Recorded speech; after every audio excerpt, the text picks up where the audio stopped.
കേരളത്തിൻ്റെ കാട്ടുകള്ളന്മാർ എന്ന് ജനങ്ങൾ വിളിക്കുന്നത് മുട്ടിൽ മരം മുറി കേസിലെ പ്രതികളെയാണ്. അങ്ങനെയുള്ള ഏറ്റവും വലിയ മരം കുംഭകോണ കേസുകളിലൊന്നായ മുട്ടിൽ മരം കൊള്ളക്കേസ് അത് അട്ടിമറിക്കാനുള്ള ശ്രമം നടക്കുന്നു എന്നുള്ളതാണ് ഇപ്പോൾ പുറത്തുവരുന്ന വാർത്തകൾ.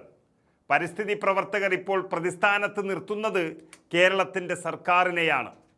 ഗൂഢാലോചനയിൽ നിന്ന് സർക്കാർ പിന്മാറണമെന്ന് പരിസ്ഥിതി പ്രവർത്തകർ തന്നെ പറയുമ്പോൾ അതിൻ്റെ യഥാർത്ഥ വസ്തുത അറിയാൻ കേരളത്തിന് താൽപ്പര്യമുണ്ട്. സർക്കാർ പ്ലീഡർ പലയാവർത്തി ആവശ്യപ്പെട്ടിട്ടും സൗത്ത് വയനാട് DFO ഫയലുകൾ നൽകാതിരുന്നതും വനം വകുപ്പിൻ്റെ കണ്ടുകെട്ടൽ നടപടി ഹൈക്കോടതി സ്റ്റേ ചെയ്തതും സർക്കാരും പ്രതികളും ഒറ്റക്കെട്ടായി നടത്തുന്ന ഗൂഢാലോചനയുടെ ഫലമാണെന്ന് പരിസ്ഥിതി പ്രവർത്തകർ വാർത്താസമ്മേളനം വിളിച്ചു പറയണമെങ്കിൽ അതിലെന്തെങ്കിലും കാണും. അതിപ്പോഴത്തെ സർക്കാരാണോ പഴയ സർക്കാരാണോ ഇതിന് ഏറ്റവും കൂടുതൽ കൂട്ടുനിന്നത് എന്ന് എല്ലാവർക്കും അറിയാം. പക്ഷെ അത് തെളിയിക്കേണ്ട ഉത്തരവാദിത്തം ഇന്നത്തെ സർക്കാരിനുണ്ട്. അല്ലെങ്കിൽ അവർ ഏറ്റവും വലിയ കള്ളന്മാരായി മാറും.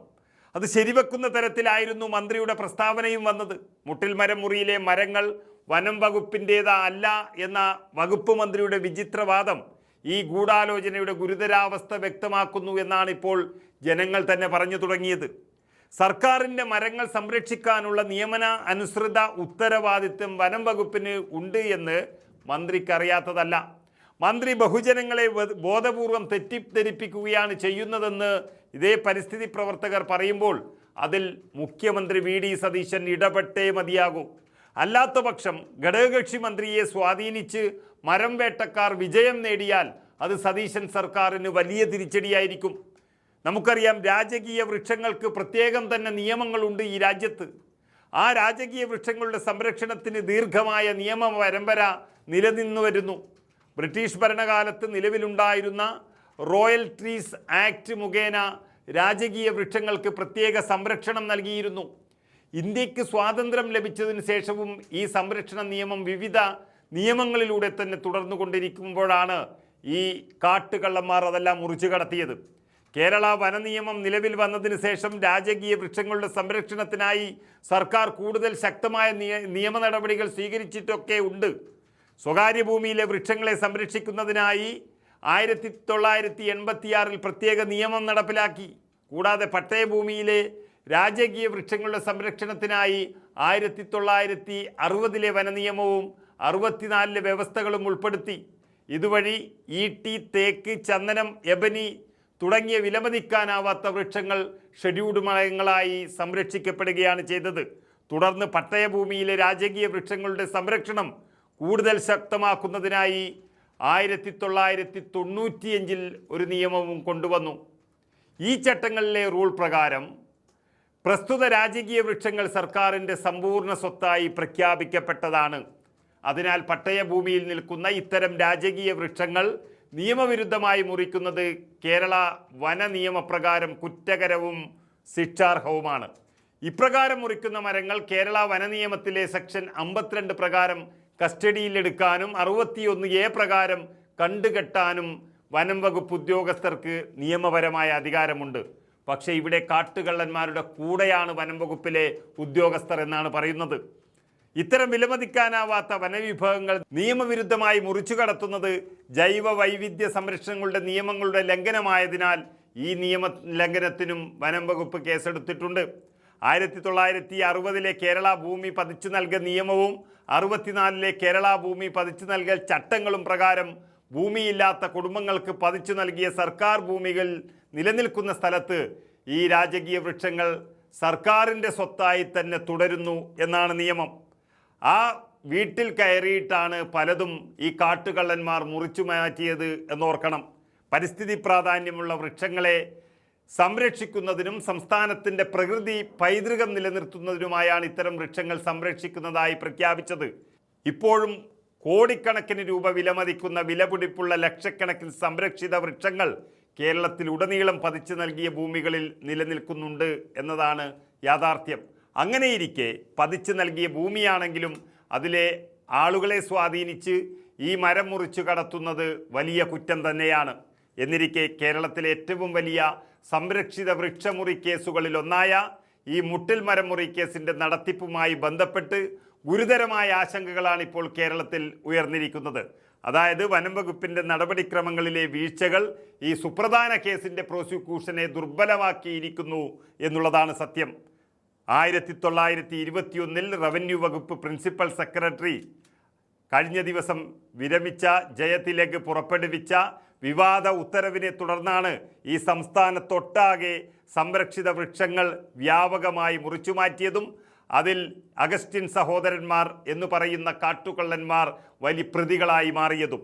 പ്രത്യേക അന്വേഷണ സംഘത്തിൻ്റെ മേധാവി ഹൈക്കോടതിയിൽ സമർപ്പിച്ച സത്യവാങ്മൂലം അതുപ്രകാരം 2520 തേക്ക് മരങ്ങളും 176 ഈട്ടി മരങ്ങളും ഉൾപ്പെടെ ആകെ 2696 സംരക്ഷിത വൃക്ഷങ്ങൾ അനധികൃതമായി മുറിച്ചുമാറ്റിയതായി കണ്ടെത്തി. ഇതുമായി ബന്ധപ്പെട്ട് വനം വകുപ്പ് 570 കേസുകൾ രജിസ്റ്റർ ചെയ്തു. സത്യവാങ്മൂലത്തിൽ പറയുന്നതിനനുസരിച്ച് ഈ അനധികൃത മരം മുറി മൂലം 1612 ഘനമീറ്റർ തേക്കും 328 ഘനമീറ്റർ ഈട്ടിയും നഷ്ടപ്പെട്ടു. എന്നാൽ അന്വേഷണത്തിനിടെ 348 ഘനമീറ്റർ തേക്കും 280 ഘനമീറ്റർ ഈട്ടിയും മാത്രമാണ് കണ്ടെടുത്തത്. ശ്രദ്ധേയമായ കാര്യം, 570 കേസുകൾ രജിസ്റ്റർ ചെയ്തിട്ടും ഇതുവരെ ഒന്നിലും കുറ്റപത്രം സമർപ്പിച്ചിട്ടില്ല എന്നും കാണാതായ മരത്തിൻ്റെ വലിയൊരു ഭാഗം ഇതുവരെ കണ്ടെത്താൻ കഴിഞ്ഞിട്ടില്ല എന്നുള്ളതാണ് സത്യം. അപ്പോൾ ഈ മരം മുറി കേസിൽ ഏറ്റവും വലിയ പ്രതികളായി നിൽക്കേണ്ടത് അതിൻ്റെ ഉദ്യോഗസ്ഥന്മാർ തന്നെ എന്ന് വ്യക്തമാകുകയാണ്. മുട്ടിൽ സൗത്ത് വില്ലേജിലെ കേസുകൾ ഈ സംഭവങ്ങളിൽ ഏറ്റവും ശ്രദ്ധേയമായതാണ്. വയനാട് ജില്ലയിലെ മുട്ടിൽ സൗത്ത് വില്ലേജിൽ സംരക്ഷിത ഈട്ടി മരങ്ങൾ വ്യാപകമായി മുറിച്ചു മാറ്റിയതാണ് കേസ്. അന്വേഷണ പ്രകാരം അഗസ്റ്റിൻ സഹോദരന്മാരുടെ നേതൃത്വത്തിൽ 120 സംരക്ഷിത ഈട്ടി മരങ്ങൾ അനധികൃതമായി മുറിച്ചു മാറ്റിയെന്നാണ് കണ്ടെത്തിയിരിക്കുന്നത്. അവർ ഇപ്പോഴും റിപ്പോർട്ടർ ചാനലിൻ്റെ മുതലാളിമാരായി ഇവിടെ തുടരുകയാണ്.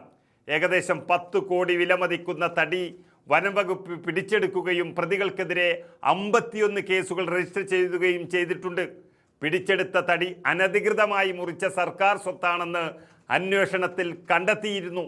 അതിനെ തുടർന്ന് 61 കേരള വന നിയമത്തിലെ വകുപ്പ് 61A പ്രകാരം south Wayanad division forest officer തടി കണ്ടുകെട്ടാൻ ഉത്തരവിട്ടു. ഈ ഉത്തരവിനെതിരെ പ്രതികൾ കൽപ്പറ്റ ജില്ലാ കോടതിയെ സമീപിച്ചു. എന്നാൽ അപ്പീൽ തള്ളിയ കോടതി പിടിച്ചെടുത്ത തടി ലേലം ചെയ്യാൻ വനം വകുപ്പിന് അനുമതി നൽകി. ഇതിനോടൊപ്പം സർക്കാർ സ്വത്ത് മോഷ്ടിച്ചതിനും പൊതുമുതൽ നശിപ്പിച്ചതിനും പോലീസ് പ്രത്യേക ക്രിമിനൽ കേസുകളും ഇവർക്കെതിരെ രജിസ്റ്റർ ചെയ്തു. പക്ഷേ അവരിപ്പോഴും കേരളത്തെ തെറ്റിദ്ധരിപ്പിച്ചുകൊണ്ട് ചാനലിൽ ഇരുന്ന് വിലസുകയാണ്. തുടർന്ന് police Sultan Bathery judicial first class magistrate കോടതിയിൽ കുറ്റപത്രം സമർപ്പിച്ചു.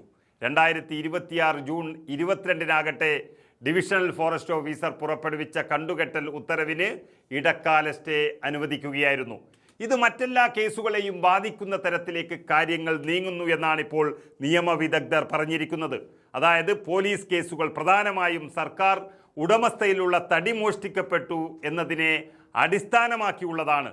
അതുകൊണ്ട് തന്നെ മോഷ്ടിച്ച ഈ മരങ്ങൾ സർക്കാരിൻ്റേതാണ് എന്നും വനം വകുപ്പാണ് അതിൻ്റെ അവകാശികളെന്നും സ്ഥാപിച്ചെടുക്കേണ്ടതാണ് ഏറ്റവും പ്രധാനം. എന്നാൽ ഈ കോടതി ഉത്തരവിലൂടെ അങ്ങനെയുള്ള അവസ്ഥ മാറിയാൽ അത് ഈ കള്ളന്മാർക്ക് പ്രയോജനകരമാകും.